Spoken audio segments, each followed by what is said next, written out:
In Israel, they want to maintain a Jewish majority. If they had it their way, it would only be Jewish people. They can be proudly Jewish in their own land. Whereas in America, we are being besieged by 10 million illegal immigrants in 4 years. And then whites and Christians are going to be the minority. Where's the arrow pointing? Where are we going to be in 50 years? Nick is saying my project of ethno-nationalism is the same as the Israeli project of ethno-nationalism. Here, Nick is saying, yes, that is what I want for the United States. Yeah, I was surprised with the way that it went, but I was mostly surprised at Piers Morgan's incompetency when it came to providing like pushback, if I'm honest.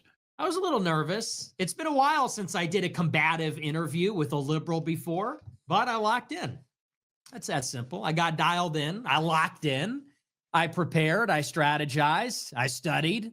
And I came out on top, the reigning champion. Who's left? Who's even left? What else you got? What else you got? What time is it, huh? Broken clock, right again. Crystal and Saga from Breaking Points did a back and forth about this, and I was listening to a bit of it. It was actually quite interesting. I wanted to go through some of the points that they're making. Exchange between Piers Morgan on his program and Nick Fuentes over the course of 2 hours. I was among the millions that watched all of it. I know you millions. I think so. Yeah. Was it millions? Let's check. That's what Piers said. He was bragging about it being millions anyway. So I'm taking his word. Of course, for that. he said that. But you know, 2.2 million. Yeah, there you go. Right. Yeah, there were a lot of clips you guys have probably seen already. Some of the things that are floating around, maybe you have or have not. We'll get to some of the ones that have been clipped out the most. But there was a different exchange where Nick acknowledges that his politics are basically the same. Not basically, he says they are the same as the politics of Israeli Zionists. That he wants the same thing for the U.S. that they want in Israel. And in a certain sense, I thought that was maybe his most accidentally revealing comment. So let me go ahead and play that and we can talk about that on the other side. There's a genocide going on right now. It's not against the Jews. How many Christians are there? In Gaza, it's against How many whites. Christians are there in the world? Like me. 1 point some billion. We are losing as a civilization of mass migration. And here's the difference. In Israel, they have my politics. In Israel, they want to maintain a Jewish majority. If they had it their way, it would only be Jewish people. They're fighting like hell so that Jewish people can have as much territory, a Jewish state. They can be proudly Jewish in their own land. Whereas in America, we are being besieged by 10 million illegal immigrants in 4 years. And then whites and Christians are going to be the minority. And that's true in Canada, Australia, all the countries in Europe. So you could say there's 2 billion people, but what's the proportionality? What is the percentage of people being born that are white? Where's the arrow pointing? Where are we going to be in 50 years? In 50 years, there might be in Israel. In 50 years, there isn't going to be a white Christendom. So, I mean, he's objectively right about that Israel has more of an ethno state and you can get a citizenship in Israel if you're Jewish, and they really care about the birth rates. They're doing all sorts of things to increase their birth rates to stave off the enemies who are breeding at high rates around them. And they like do that in order to ensure that their people survive. So he's objectively right about that. And I think that in every sort of worldview, there is overlap. And with the America First worldview that he holds and the sort of Catholic, white identitarian sort of worldview that he holds, there's obviously overlap there. But obviously Israel wants a state for Israeli Jews or for Jews, and he wants a state for white Christians, or he wants for his people to survive. So let's see how she frames it, though. So the reason I think, Sagar, that this is very instructive is because we have all spent a lot of time now thinking about Israeli society. Yes, I agree. And Israeli politics, thinking about how that is going for Israelis, let alone how that is going for the world. And so Nick is saying here, my project of ethno-nationalism is the same as the Israeli project of ethno-nationalism. So as much as he is critical of them, he actually admires their commitment to an ethno state with Jewish supremacy. He just wants it to be white people who are on top, white Christians who are on top here versus Jews as it is in Israel. And I think we can all see very clearly from recent experience what that actually looks like. I mean, in terms of Israeli society, they have major issues. They're suffering, an exodus of especially the sort of like college educated, elites who are leaving the country. You have a massive, issue in terms of like the social welfare state and people who actually want to work and pay in. You have, of course, extraordinary violence, all this language about, oh, we need Israel because it's the only place where Jewish people can be safe. And it's quite the contrary. It's probably the place where Jewish people are the least safe. It requires and necessitates an apartheid regime because you're constantly in terror of a demographic replacement and of Arabs and Palestinians becoming the majority. So then you end up doing both violence, apartheid, and ethnic cleansing. It leads to mass state violence, like multiple wars on multiple fronts, bombing all of these countries for the greater Israel project so that you can make sure that your ethno-state is demographically secure. Like that is their project. And here Nick is saying, yes, that is what I want for the United States. Yeah. So it's basically just a straw man of his position because he's essentially I think that he does acknowledge that there are different power conflicts around the world that America might have to get involved in from time to time. But for the most part, he's essentially an isolationist. And also, you have to look at the differences between the two states. Israel is surrounded by like hundreds and hundreds of millions of Muslim Arabs, and they're a tiny little state, whereas the United States is geographically isolated from the other great powers. So it's just completely different.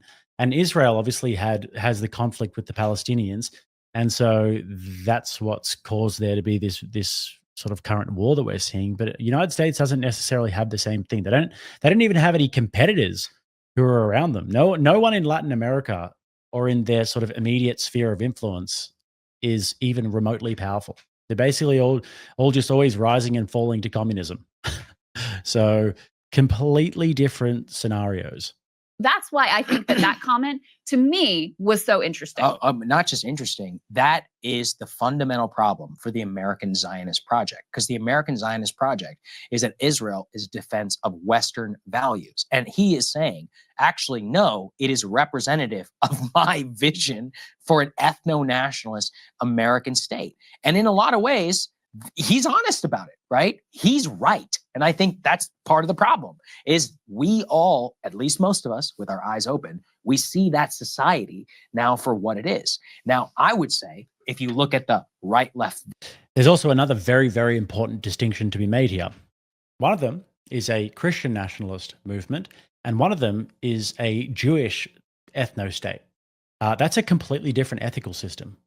The ethical system, there's no such thing as Judeo-Christian values. That doesn't exist. Those are two completely different ethical systems as well. So you can take some of the ideas there in terms of wanting to your people to survive and wanting to have as little immigration as possible, raising the birth rates, all of these things that they do in Israel. To be honest, they're wise to do that. And you can say, I wouldn't mind applying a few of those same principles to our country without saying that you want the exact same thing over here. Valence for a lot of the criticism of Israel, it comes into two things. Number one, from the left, it's almost entirely based on human rights concerns. On the right, a lot of it is about this tiny country. I said before, it violates natural law. A country of 9 million that rules 330 million, or at least has a vast amount of influence. But, look, Americans, even people who are skeptical of immigration, like let's talk about the Trump people. Whenever the Trump people overtly make immigration stuff racial, it becomes much less popular. Is that correct? Now, why? Because what do people mean when they say they want immigration restriction or something like that? You point to control over your border. Now, here's the other thing too. If you actually ask people whether they want ethno-nationalist politics, they're like, no, actually. Right. I mean, look, first of all, it's a little ridiculous to hear a guy who admits that his family is Italian and Mexican start talking about heritage American. Like, seriously? Okay. All right. If we want to play this game, my wife's blood goes back to Plymouth Rock. All right. I've got right, way so more heritage American cred than Nick Fuentes. My kid, even though it's a Jeet mongrel, according to the Groypers, has got more heritage American blood. All right. If you guys want blood and soil, like, we can do that. Yeah. Another distinction to be made here is that Indians are, for the most part, Hindus. So there's a completely night and day difference between the Hindu worldview, the monist sort of Hindu worldview, and the Christian worldview. Obviously, I don't need to tell you guys that. In terms of the ethical systems, in terms of the way that they view the world, Hindus view the world, view society, and they think that it should be organized into a caste system and these sorts of things, and they actually bring that over. Indians tend to shit on the street, like they'll just drop their drawers, ass to the grass, and just shit right on the street, wipe their bums with their hand, these sorts of things as well. So I think the point that he was making was that he has a quarter Mexican, and at least Latin Americans are Christians, right? And at least they come from a European heritage. Because Latin Americans, you know, they have the natives, and then they've got the conquistadors and the Portuguese and these sorts of things as well. So it is different. Rolling it back to the, I mean, this, it's just Something you and I both have in common. We both have beat mongrel children. It's so preposterous. Does it not annoy anyone else that only in America that you can become so assimilated to be a Italian Mexican espousing ethno-nationalist white politics? You know, again, my wife's ancestors would have been horrified at a Italian post 1860s Catholic. Italian Catholic saying that he's a white American. I mean, does this not drive anybody else crazy? All right, but okay, moving back. I mean, yeah, there is definitely a point to be made there in terms of the definition of white, because it can be pretty hard to define sometimes. But generally speaking, we are talking about, you know, Christian European culture here, right? And I mean, there were times when Italians and Greeks and even Irish were sort of labeled as ethnics. And when the Italians came to Australia, they were called they called them Dagos. So yeah, I mean, there is a point to be made there, but I think that you can kind of draw the line at least Christian culture, at least Christian European culture. Like Indian Hindu heritage and Arabic Muslim heritage is completely different, completely at odds with our cultural lineage. About the ethno-nationalist part, Yeah. this is the logical conclusion of like Zionist Israel.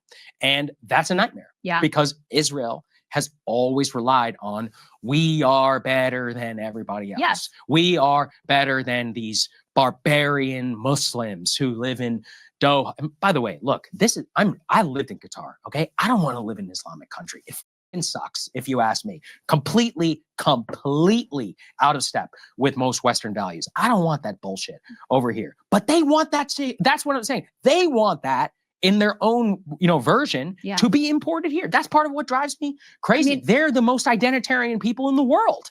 Think about what we have seen in Israel, like to associate yourself with their politics. Look, I mean, just put yourself quickly into, let's do a little thought experiment here. Just put yourself into the shoes of the Israelis, right? Yes, you think your people are the best, right? You think that you're God's chosen people. So are you going to adopt this sort of suicidal empathy that has been adopted in Western Europe and in America and Canada and Australia and all these different places?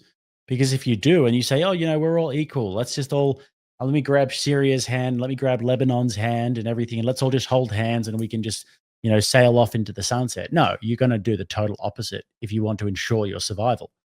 You're not going to adopt this sort of suicidal empathy because that would be what it entails.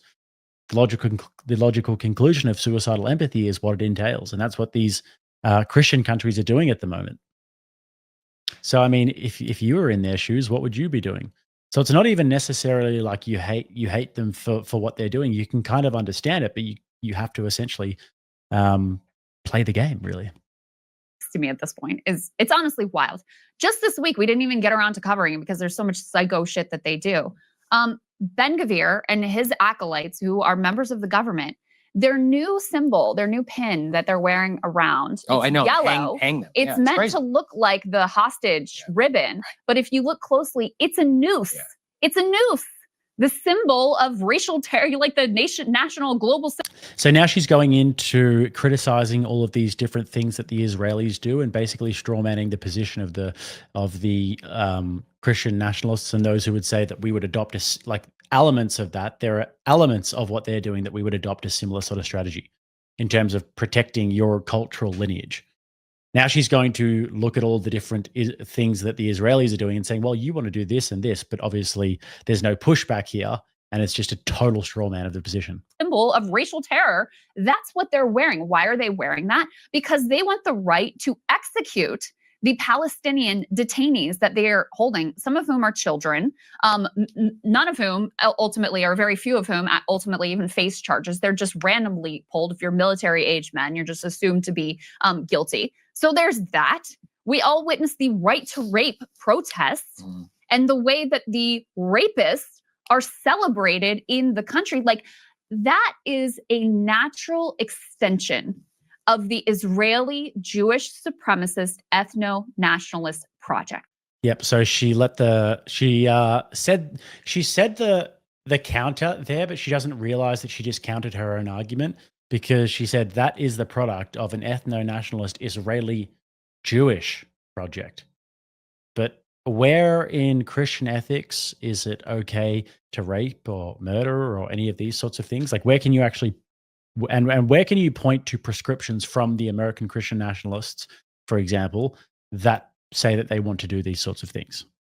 As is the apartheid, as is the violence, as is the ethnic cleansing, and as is the fact that you are not interested in making peace with your neighbors. Like, all of that violence comes from this one rotten seed of we must do anything we have to do. And it doesn't matter. Nobody else matters. Only we matter. And we will do literally anything to maintain our demographic majority.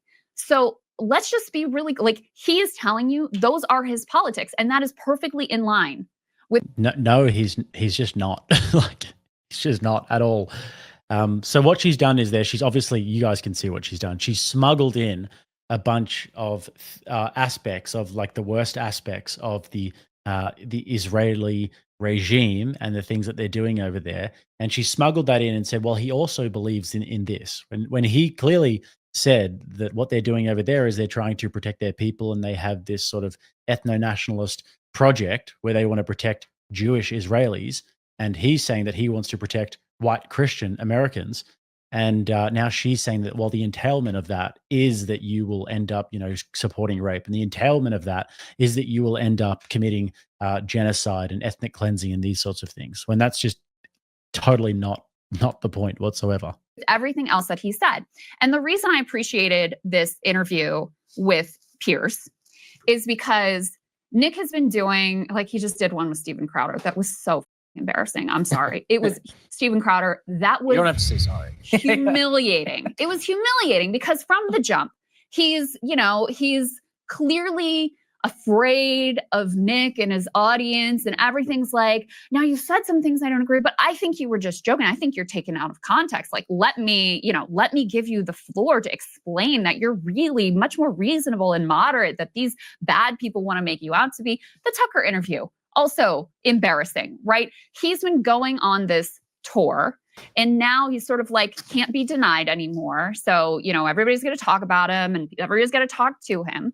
And mostly what he's been getting is softballs, or they don't have his words directly there, so he doesn't have to directly address them.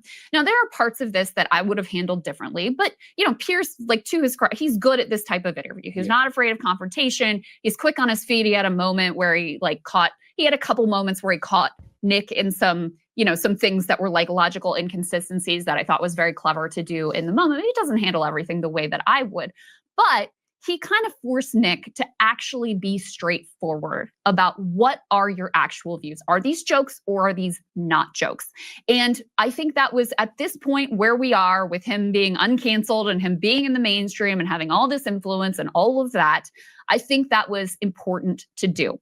So let me go ahead and play one of those moments. So, I had Nick actually called me. I haven't seen this part of it, so let's see. Let's see if she understands the sort of meta trolling that's going on here, because there was a lot of meta trolling, so it's sort of going on. You've got the question, and then the sort of like meta, like the troll of the actual troll itself, and then the meta trolling too, which was the meta subject. So we'll see if she gets it. Like, something that Piers Morgan failed to do. Me out for always calling him a Nazi, prefacing with the fact that he's a neo-Nazi every time I talk about him, because I think that is an accurate description of his politics. So one of the clips that Piers played was him saying like how great and cool he thinks Hitler is, and he challenges him with that. Let's go ahead and take a listen how that goes. You think Hitler was very f***ing cool? Yes, I do. One of them. And I'm tired of pretending he's not. Well, to be honest, this is the problem, you see. It's a bit like when you just say, I'm a racist. You're a racist who thinks Hitler's cool, but you're not anti-Semitic. If you're a Jewish person watching this, what are they thinking? So there you go. Yes, I think Hitler is cool. I'm tired of pretending he's not. Let me go ahead and play also this. Now, optically, I think that Nick would have been better off there to say something along the lines of, well, I mean, there's a difference between somebody, you thinking that somebody's cool and liking their uniforms and everything and disagreeing with what, like, nobody here supports genocide or nobody here supports mass murder or anything. But, you know, he would have been, I think he would have been better off making that distinction just optically. But anyways. Moment where Piers challenges him, Nick, with some of the things he said in the past and asks him, well, I mean, aren't you just basically admitting here that you're a racist? And Nick says, yes, he affirms, yes, you could say that. I am a racist. This is F3. Let's take a listen. I'm a new generation of white person. I'm not living around blacks. Sorry. You know, I want white kids, and I don't want my white kids bringing home black people to marry. It's racial for me. And call me racist. Oh, very Christian of you. I don't give a. I mean, it couldn't be clearer, really, unless you want to say that's another of your jokes. But you're basically saying, yeah, I'm a racist, aren't you? Yeah, I'm fine with that. You're fine with saying you're a racist? Totally. I think everybody's racist. I think everybody, if we're being honest, is racist. I think everybody, the only people that aren't racist or pretend not to be are white people, to their detriment. There was a funny moment right after that because Nick had taken great offense at Tucker playing for him something he'd said about his dad, which indicated his dad was racist. Piers. Did I say? Oh, I said Tucker. Sorry. Piers played something for Nick that he had said about his dad that indicated his dad was racist. How dare you say my dad is racist? And then here he's like, well, yeah, everybody's racist. And so Piers is like, but wait, yeah, we get fans this. think he did a fantastic job. He thinks Piers was owned. Right. He thinks they think it's so base that he was like, yes, Hitler's cool. And yes, I'm a racist. And all of that. Like, they're totally happy with his performance. To me, I think it's very useful to have this new interview where he says overtly, yes, Hitler's cool. Yes, I'm a racist. I support the politics of, apartheid Israel. That's what I want for the United States. Okay, good. Like, good. People need to know. Yeah, I agree. Exactly where you are and not do this like playing cute and coy and like, oh, I want to work with the left and I'm really reasonable. And no, I've been so mischaracterized. Well, even in Trump criticism, I mean, look, it's been very effective very recently. He's smart. Like, let's give credit where it is due. He's a very calculated person. Like when he does his normal guy interviews with, I don't know, like Bradley Martin or something like that, he'll sit and he'll very cogently explain the problems with U.S. support for Israel and, stuff that has broad-based support. Mhm. But this stuff is also important to couch. I mean, look, the Groypers are correct in that, and quote, he did a good job. He very accurately represented himself, very accurately. If you knew anything about him, this is exactly what it is. And I'm not going to sit here and pearl clutch. I'm pretty confident enough in American politics and more to say, I don't think most people are cool with that. I just don't. And like, that's the part where, look, this kind of begets like media. Look, I think Saga's got a decent point here in the sense of, is America going to be cool with that? Because perhaps Fuentes does edgelord too close to the sun in the sense that how much can he actually expand? Like, he's going to be popular online. There are going to be people who are obviously rooting for him and he's got a massive support base and these sorts of things. But how much exponential growth can he actually achieve, if you know what I mean? He's got a big support base, but will that sort of politics be able to translate into electoral victories, into actual political power? I'm not too sure, because obviously large portions of the population probably wouldn't even know who he is and wouldn't really tune into these sorts of things. So in the online sphere, sure, he gets a lot of flowers, but how much would that be able to translate into politics? I'm not so sure.